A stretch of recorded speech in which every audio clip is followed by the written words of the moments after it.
Might think this question is quick and easy, but many students lose marks by skipping domain validation. Let's solve it step by step.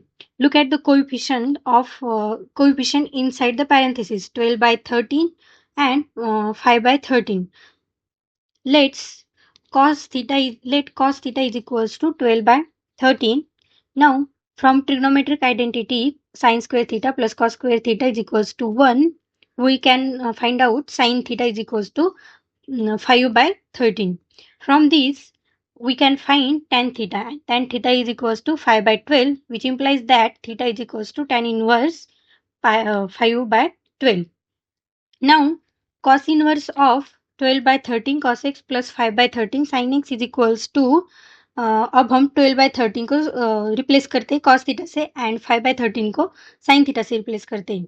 So from a minus b cos a minus b formula we can write for this expression cos x minus theta.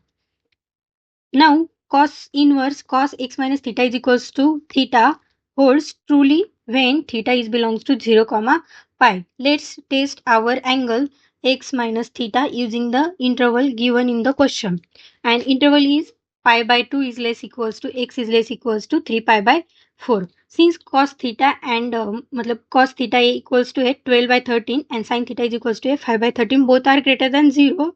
So theta is a small acute angle in first quadrant. So therefore x minus theta clearly lies in between 0 comma pi.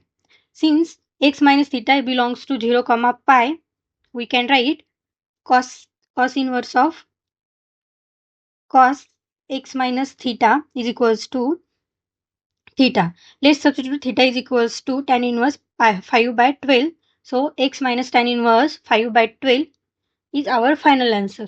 Thank you.